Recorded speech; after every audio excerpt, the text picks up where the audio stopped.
चलिए दोस्तों, आज हम पुनः ग्रामर को स्टार्ट करेंगे और मिक्स ग्रामर को स्टार्ट करेंगे। यानी हमने आपको बोला है कि जैसे जैसे क्वेश्चन पूछा जाएगा, क्योंकि ये प्रैक्टिस क्लास है, क्योंकि ये थ्योरी क्लास नहीं है कि एक लाइन से पढ़ाएंगे, ये प्रैक्टिस क्लास है ताकि आप लोग को प्रैक्टिस होता रहे। चलिए पहला हम लोग देख लेते हैं। देखिए पहला क्वेश्चन है, पहला दो क्वेश्चन जो हमने लिया है एक्टिव और पैसिव वॉइस लिया है। यानी आपको एक्टिव में यानी वॉइस दे देगा और बोलेगा उसका पैसिव बनाने के लिए। कहता है he has done his task, यानी उसने जो है अपना काम कर चुका है, तो इसका पैसिव बनाना है। तो हम लोग जानते हैं पैसिव बनाने के लिए क्या करते हैं, पहले ऑब्जेक्ट को उठाते हैं। तो यहाँ पे अब ऑब्जेक्ट कौन सा है, तो हिज टास्क, ये क्या है तो ऑब्जेक्ट है। तो ऑब्जेक्ट को सब्जेक्ट के रूप में लाएंगे तो क्या हो जाएगा हिज टास्क हैज, और जब ये सेंटेंस में हैज हैव लगा हो या हैड लगा हो तो उसे बीन में बदला जाता है। तो हिज टास्क हैज बीन, उसके बाद क्या हो, किसका प्रयोग होगा, तो V3 का प्रयोग होगा डन। ठीक है, his task has been done. By भी लगा सकते हैं, बाय हिम भी लगा सकते हैं या नहीं भी लगा सकते हैं, कोई दिक्कत नहीं है। यानी his task has been done हो जाएगा। ठीक है, अगला देख लेते हैं। He is singing a song, वो एक गीत गा रही है। यानी इसका जो है एक्टिव जो है इसका पैसिव बनाना है, तो हमें ऑब्जेक्ट को लेना है। तो ऑब्जेक्ट क्या है, तो ए सॉन्ग यहाँ पे ऑब्जेक्ट है। ठीक है, तो ए सॉन्ग इज और V4 को ऑब्जेक्ट में एक्टिव से पैसिव में बनाने के लिए V4 को जो है बीइंग में बदला जाता है। किस में, तो बीइंग में। तो a song is being sung by हर, यानी ए सॉन्ग इज बीइंग, यानी V4 किस में बदला, तो बीइंग में बदलेगा। उसके बाद V3 का प्रयोग होगा, तो सिंग का V3 रूप क्या आ जाएगा, संग हो जाएगा। बाय किसके द्वारा गाया गया है, तो उसके द्वारा गया, तो सी का क्या आ जाएगा, हर, यानी यहाँ पे आकर ऑब्जेक्टिव केस में बदल जाता है। ठीक है, तो a song is being sung by हर हो जाएगा। यहाँ पे भी आप बाय हिम भी लिख सकते हैं और नहीं भी लिख सकते हैं, कोई दिक्कत नहीं है। अब देखिए कुछ जो है, कुछ वर्ड ऐसे है, यानी कुछ वर्ब ऐसे है या कुछ वर्ड ऐसे है जिसके बाद अगर टू आता है तो इस टू के बाद जो है V4 का प्रयोग किया जाता है। जैसे इज एम आर हो गया, और इज एम आर के बाद क्या आया है, यूज टू आया है। ठीक है, तो इज एम आर के बाद अगर यूज टू आता है तो उसके बाद V4 का प्रयोग करेंगे। ठीक है, वैसे तो हम लोग जानते हैं यूज टू के बाद V1 का प्रयोग होता है, लेकिन इस केस में क्या है, इज एम आर लगा है उसके बाद यूज टू लगा है तो V4 का प्रयोग होगा। एडिक्टेड टू, इसके बाद अगर दूसरा वर्ब आता है तो V4 का प्रयोग करेंगे। फ्रॉम टू या पार्टिसिपेटेड टू, यानी इसके बाद भी अगर दूसरा वर्ब आता है तो V4 का प्रयोग करेंगे। विथ अ व्यू टू के बाद अगर दूसरा वर्ब आता है तो V4 का प्रयोग करेंगे। लुक फॉरवर्ड टू, इसके बाद भी अगर दूसरा वर्ब आता है तो V4 का प्रयोग करेंगे। यानी is am are plus use to, addicted to, participated to, from to, with a view to, look forward to, यानी इसके बाद अगर दूसरा वर्ब आता है तो V4 का प्रयोग करेंगे। जैसे he is addicted to smoking, यानी यहाँ पे क्या हो गया, एडिक्टेड टू, यानी वो जो है नशा का क्या है, आदी है। यानी कोई भी कोई आदमी होता है जिसे नशा का क्या होता है, लत लगा रहता है, यानी नशा का वो क्या है, तो आदी है। यहाँ पे क्या आया, एडिक्टेड टू, यानी एडिक्टेड टू के बाद स्मोक, हम लोग क्या करना, स्मोक करना यानी सिगरेट पीना, तो यानी वर्ब आया तो दूसरा वर्ब आएगा तो किसमें आएगा, तो V4 में आया। किसमें आया, तो V4 में आ गया। यानी एडिक्टेड टू के बाद दूसरा वर्ब आया तो दूसरा वर्ब किसमें लिखेंगे, तो V4 में लिखेंगे। यानी यह एक रूल है, आपको यह याद रखना पड़ेगा। ठीक है, चलिए अगला देख लेते हैं।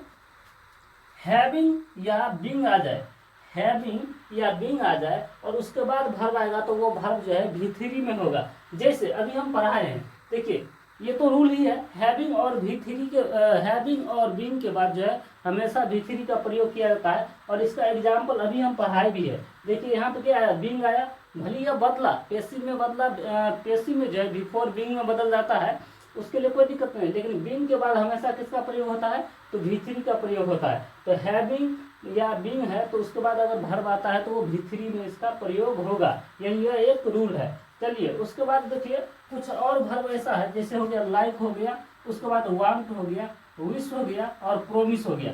यह वर्ब ऐसे वर्ब है, इसके बाद अगर ऑब्जेक्ट आता है या ऑब्जेक्ट नहीं भी आता है तो भी इसके बाद जो है किसके प्रयोग हुआ, तो अगर अगला वर्ब आता है तो उस वर्ब से पहले टू का प्रयोग किया जाता है।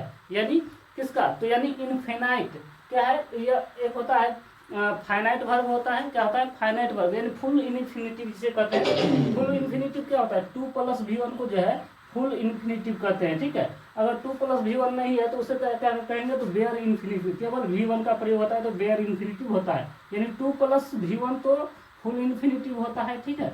तो यहाँ पे समझिए लाइक, वांट, विश, प्रोमिस के बाद अगर दूसरा वर्ब आता है, ऑब्जेक्ट रहे चाहे नहीं रहे, उससे मतलब नहीं है, हमें 2 + V1 का प्रयोग करेंगे। जैसे आई वांट टू गो, क्या लिखा हुआ है, तो आई वांट टू गो, हमें क्या आया है, तो वांट आया है, और वांट के बाद अगर दूसरा वर्ब आ गया तो दूसरा वर्ब से पहले 2 + V1 का प्रयोग करेंगे, यानी वांट के बाद अगर दूसरा वर्ब आया तो पूरा केस में किसका, 2 + V1 का प्रयोग करेंगे, किसका, तो 2 + V1 का प्रयोग करेंगे। नीचे दिख रहा है कि नहीं आप लोग को, नीचे नहीं दिखेगा, यानी आई वांट टू गो, यानी अगर वांट आया, अगर दूसरा वर्ब आया तो 2 + किसका प्रयोग करेंगे, 2 + किसका, V1 का प्रयोग करेंगे, ठीक है, याद रखना पड़ेगा। यानी आई वांट टू गो, यानी मैं जाना चाहता हूँ, ठीक है। अब कहिएगा ऑब्जेक्ट वाला केस में बताइए, जैसे यहाँ पे रहता आई वांट, ऐसे रहता I want everyone to know, यानी मैं जो है आई वांट एवरीवन, यानी मैं उनमें से प्रत्येक को जानना चाहता हूँ, तो I want everyone to know, इस तरह से हो जाता। अगर ऑब्जेक्ट होता तो वहाँ पे ऑब्जेक्ट क्या हो जाता, तो एवरीवन क्या हो जाता, ऑब्जेक्ट। लेकिन यहाँ पे ऑब्जेक्ट नहीं है तो उसके लिए कोई दिक्कत नहीं है, लेकिन इसके बाद अगर दूसरा वर्ब आएगा तो 2 + V1 का उपयोग करेंगे। जैसे आई वांट टू V1, यानी 2 + V1 का प्रयोग हो गया। आगे देख लेते हैं।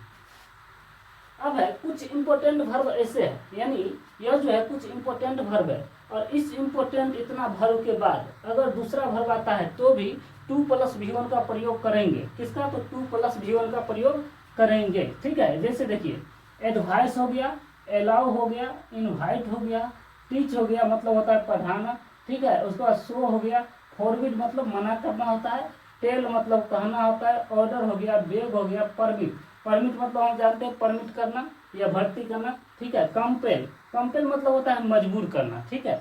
जैसे हो गया रिक्वायर, मतलब होता है रिक्वायर करना, कहते नहीं कि इस चीज़ का रिक्वायर आया, रिक्वायर बढ़ाना है, ठीक है, इस तरह से या निकालना भी होता है। उसके बाद रिमाइंड हो गया, उसके बाद आस्क हो गया, इनकरेज मतलब होता है साहस देना, या साहस मतलब हिम्मत देना, ठीक है, या साहस बढ़ाना, ठीक है।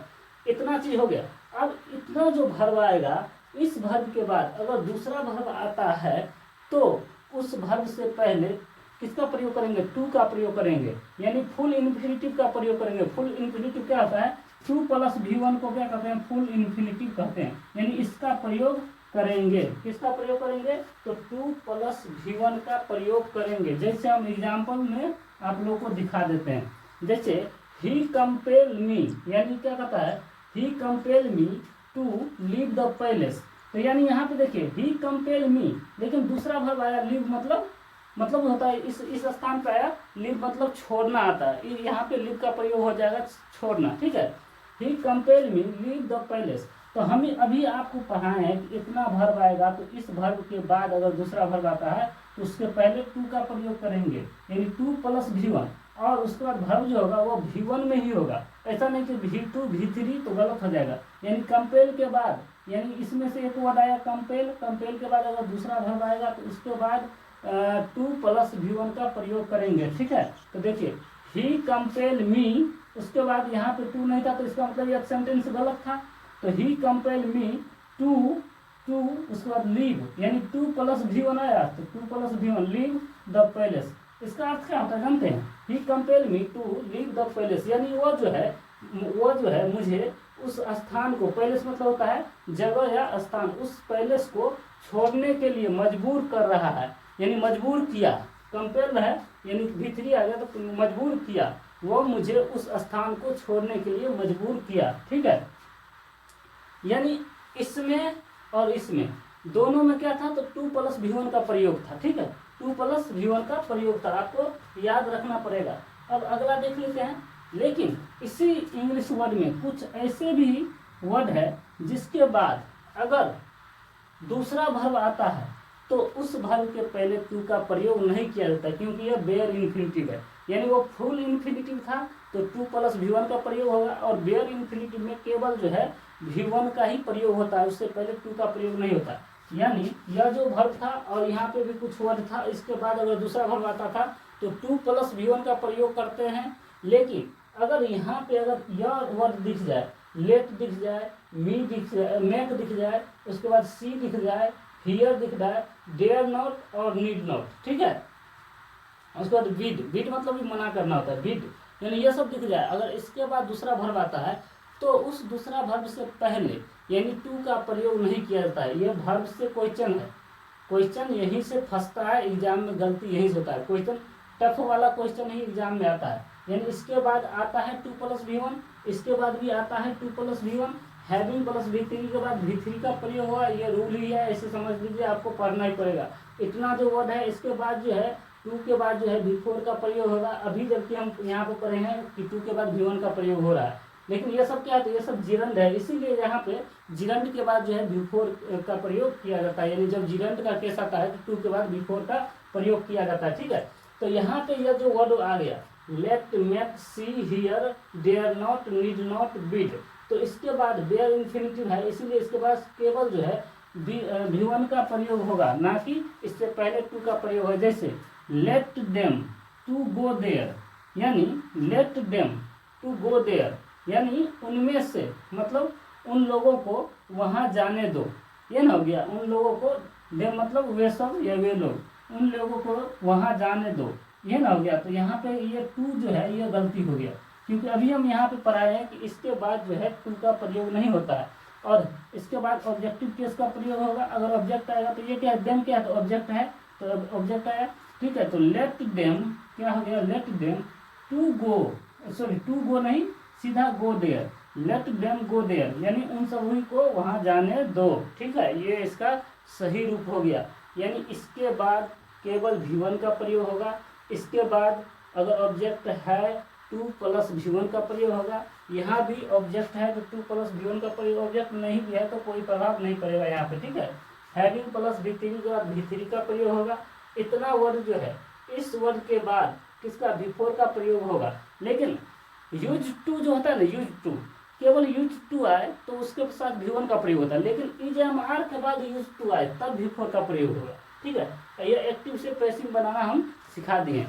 अब जो है कुछ रिवीजन भी करेंगे। रिवीजन में क्या करेंगे, तो रिवीजन जो है कुछ महत्वपूर्ण को तो रिवीजन भी करवाना है आप लोगों को। चलिए आज हम जो है वन वर्ड सब्स्टिट्यूशन को पूरा रिवीजन करवा देते हैं, क्योंकि जितना हम लिखाए हैं आप लोग को उतना हम रिवीजन करवा देते हैं। देखिए, one who know many language, यानी ऐसा आदमी जो मेनी लैंग्वेज यानी बहुत सारे लैंग्वेज को जानता है, उसे कहते हैं पॉलीगॉट कहते हैं। क्या कहते हैं, polyglot, POLY, poly GLOT, polyglot यानी बहुभाषी कहते हैं।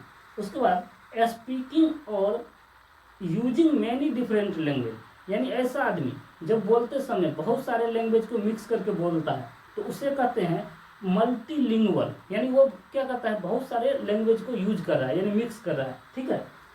तो इस तरह से याद नहीं करवाएंगे तब रिवीजन नहीं होगा, क्योंकि आपको हम पढ़ाए हैं। तो पिछला वीडियो देख लीजिएगा, आज हम सिर्फ आपको रिवीजन कराएंगे। One who know many language उसे कहते हैं पॉलीग्लॉट, स्पीकिंग और यूजिंग मेनी डिफरेंट लैंग्वेज यानी मल्टीलिंगुअल कहलाएगा। ए पर्सन हु नोज यानी सेवरल फॉरेन लैंग्वेज वेल, यानी अच्छी तरह से विदेशी लैंग्वेज, बहुत सारे लैंग्वेज को जानता है, उसे कहते हैं लिंग्विस्ट कहते हैं, यानी लिंग्विस्ट यानी बहुभाषावादी होता है। Hard to please, hard to please का अर्थ होता है फास्टिजियस, यानी फास्टिडियस क्या होता है, FASTIDIOUS, फास्टिडियस होता है। हार्ड टू प्लीज यानी इसका अर्थ क्या हो गया, दुराचारी या नकचढ़ा, ठीक है। Think only about one self and not watt other people need और वांट, यानी ऐसा आदमी जो यह केवल अपने बारे में सोचता है, दूसरा व्यक्ति क्या कर रहा है नहीं कर रहा है उसके बारे में नहीं सोचता है, उसे कहते हैं ईगोसेंट्रिक यानी आत्मकेंद्रित, ठीक है। One who looks at the dark side of life, यानी जो डार्क साइड ऑफ लाइफ को देख लेता है वो कहलाता है पेसिमिस्ट यानी निराशावादी। जबकि one who looks looks at the bright side of life, यानी ब्राइट साइड ऑफ लाइफ को देखता है, उसे कहते हैं ऑप्टिमिस्ट कहते हैं, यानी आशावादी कहते हैं। उसके बाद one who believe in existence of God, यानी जो गॉड में बिलीव करता है वो कहता है, उसे क्या कहते हैं, उसे कहते हैं थेइस्ट कहते हैं, THEIST, थेइस्ट कहते हैं। और one who does not believe in the exist of God, यानी जो गॉड में बिलीव नहीं करता है, तो जो बिलीव करता है थेइस्ट और जो बिलीव नहीं करता है तो अथेइस्ट, यानी ये लगा दिए तो अथेइस्ट बन गया और वैसे थेइस्ट बन गया। यानी थेइस्ट मतलब होता है जो मतलब भगवान में बिलीव करता है यानी आशावादी, जबकि अथेइस्ट मतलब होता है आशावादी नहीं, नास्तिक होता है। एक होता है नास्तिक, एक होता है आस्तिक। तो थेइस्ट मतलब होता है आस्तिक, जो भगवान बिलीव करता है, जो बिलीव नहीं करता वो होता है नास्तिक, ठीक है। A person who is recognised as having an exceptional degree of holiness, यानी एक बार और सुन लीजिए, a person who recognised as having an exceptional degree of holiness, यानी ऐसा व्यक्ति जो किसी से क्या है तो रिकॉग्नाइज्ड है, यानी किसके, होलीनेस मतलब होता परम पूज्य, उसे कहते हैं सेंट कहते हैं। क्या कहते हैं, साधु। क्या कहते हैं, सेंट, यानी साधु कहते हैं। One who is different to pleasure और या पेन, यानी ऐसा वन हु डिफरेंट नहीं indifferent, one who is indifferent to pleasure और पेन, यानी प्लीजर मतलब क्या होता है, खुश या आनंद, ठीक है, और पेन मतलब होता है दुख, ठीक है। ऐसा आदमी जो सुख और दुख में प्रभावहीन है उसे क्या कहते हैं, स्टोइक कहते हैं, STOIC, स्टोइक मतलब होता है भावहीन या प्रभावहीन। One who looks at the bright side of life, अभी पढ़ाएं, ऑप्टिमिस्ट हो जाएगा। A person who doubts that something is true और राइट, यानी एक ऐसा आदमी है जो उसे क्या है, शक है कि कुछ जो है सही है, कुछ सही है, तो ऐसा आदमी क्या कहलाएगा, यानी सेप्टिक कहलाता है, SCEPTIC, सेप्टिक यानी संचयवादी, यानी उसे विश्वास नहीं है, यानी संचय कर रहा है, ठीक है। आगे देख लेते हैं। ए person who studies the speech sound of a particular language, यानी पार्टिकुलर लैंग्वेज के अध्ययन करता है, उसे क्या कहते हैं, तो उसे कहते हैं फोनोलॉजिस्ट कहते हैं। जैसे कोई व्यक्ति है केवल हिस्ट्री लैंग्वेज के बारे में अध्ययन कर रहा है, या अंग्रेजी के बारे में अध्ययन कर रहा है, या फ्रेंच के बारे में अध्ययन कर रहा है, या चीनी भाषा के लिए कोई पार्टिकुलर लैंग्वेज के बारे में अध्ययन करता है, उसे फोनोलॉजिस्ट कहते हैं। One who to new to a profession, पढ़ाए थे आपको, ऐसा आदमी जो प्रोफेशन में नया है, नो वॉइस कहलाएगा। अगर आप देख लेते हैं, ए 4 फुटेड एनिमल, यानी 4 पैर वाले जानवर क्या कहलाता है, तो क्वाड्रप्टेड कहलाता है, QUADRUPPED, क्वाड्रप्टेड, ठीक है। उसके बाद diet can not be dissolve in a liquid, यानी जो लिक्विड में यानी द्रव में नहीं घुल सकता है, तो क्या कहलाएगा, इनसोल्यूबल, यानी अघुलनशील हो जाएगा। वन हु वेस्ट मनी, यानी ऐसा आदमी जो मनी को बर्बाद करता है, तो वन हु वेस्ट मनी क्या कहलाएगा, प्रोडिगल कहलाता है, PRODIGAL, प्रोडिगल कहलाएगा। One who works on roof, यानी one who works on roof, यानी ऐसा आदमी जो रूफ पर भी चल सकता है या टहल सकता है, क्या कहलाता है, फनम्बलिस्ट कहलाता है, फनएम्बलिस्ट कहलाता है, FUN फन AMBULIST, फन एम्बुलिस्ट कहलाता है, फन एम्बुलिस्ट कहलाएगा, ठीक है। ए फेरी क्यून के लेखक कौन है, तो ए फेरी क्यून के लेखक है एडमंड स्पेंसर है। डॉक्टर फॉस्टस के लेखक कौन है, तो क्रिस्टोफर मार्लोई है, ठीक है। अगला हम कुछ और है वन वर्ड सब्स्टिट्यूशन, उसको हमें आज खत्म ही करना है, तो खत्म कर देते हैं। रिजल्टिंग इन डेथ, यानी रिजल्टिंग इन डेथ का मतलब क्या होता है, यानी प्राण घातक होना, यानी प्राण घातक होना या परिणाम होना। रिजल्टिंग इन डेथ यानी एकाएक कोई चीज मर जाता है, यानी परिणाम हो गया या कारण हो गया, तो रिजल्टिंग इन डेथ यानी कहलाता है फेटल, यानी प्राण घातक, ठीक है।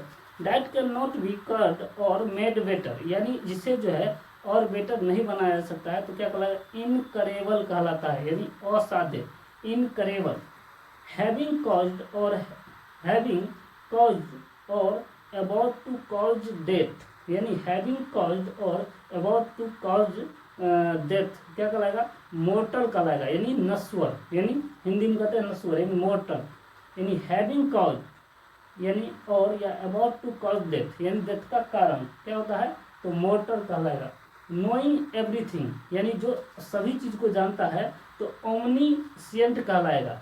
नोइंग एवरीथिंग दैट मीन्स ये वन वर्ड सब्स्टिट्यूशन है तो नोइंग एवरीथिंग यानी ओमनीसिएंट कहलाएगा। Present everyone everywhere, present everywhere that means omni present कहलाएगा। उसको आगे देख लेते हैं। हैविंग द एबिलिटी यानी हैविंग द एबिलिटी यानी उसके पास एबिलिटी है और स्किल टू डू एवरीथिंग यानी कुछ भी कर सकता है, यानी कोई भी काम कर सकता है तो यानी जो सब कुछ कर सकता है सब शक्तिमान होगा यानी ओमनीपोटेंट कहलाएगा। क्या कहलाएगा, ओमनीपोटेंट। यानी one who lives on vegetable यानी केवल वो वेजिटेबल पर आता है, इसका मतलब वेजिटेरियन। क्या कहलाएगा, vegetarian. One a person who it's other people flesh ऐसा आदमी जो दूसरे के पीपल के फ्लेश को खाता है क्या करता है, ऐसा आदमी क्या कहलाएगा तो ऐसा आदमी कहलाता है कैनिबल कहलाता है। कैनिबल CANNIBAL कैनिबल कहलाता है यानी नरभक्षी होता है। A person whose diet include meat यानी a person whose diet include in meat यानी इंक्लूड मीट यानी भोजन में मांस को शामिल करता है वो क्या कहलाता है, नॉन वेजिटेरियन कहलाता है। Diet which can not be read यानी diet which can not be read यानी जिससे पढ़ा नहीं जा सकता क्या कहलाता है, इलीजिबल कहलाता है। क्या कहलाता है, इलीजिबल यानी अपठनीय ILLEGIBLE यानी इलीजिबल यानी अपठनीय। इनकेपेबल ऑफ बीइंग सीन यानी देखने में क्या है, इनकेपेबल है यानी साफ साफ वो नहीं दिख रहा है वो कहलाता है इनविजुअल कहलाता है यानी अदृश्य। क्या है तो अदृश्य यानी वो नहीं दिख रहा है, ठीक है।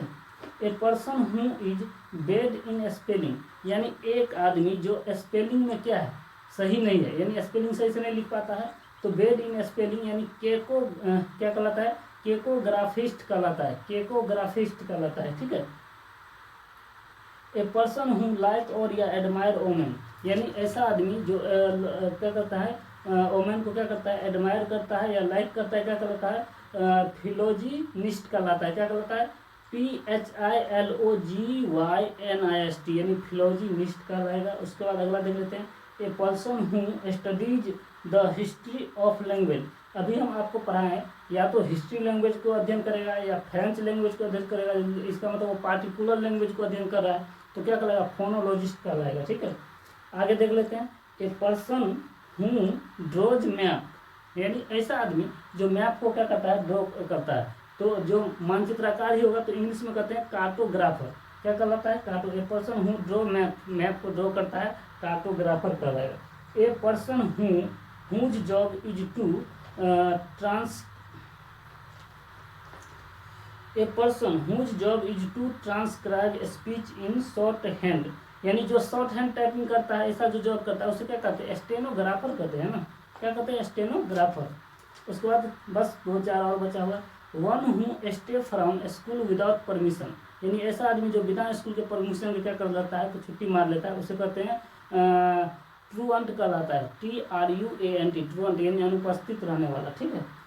द वर्शिप ऑफ आइडल्स और या इमेज यानी द वर्शिप ऑफ आइडल्स और या इमेज यानी मूर्ति पूजा करने वाले को क्या कहलाता था, आइडोलेट्री कहते हैं, IDOLATRY आइडोलेट्री यानी मूर्ति पूजा, ठीक है। ए ग्रुप ऑफ गर्ल कहलाता है बेबी कहलाता है, BEVY बेबी। उसके बाद है a palace where birds are kept यानी a palace where birds are kept जहाँ पक्षियों को रखते हैं क्या कहलाता है, एवियरी कहलाता है, AVIARY एवियरी।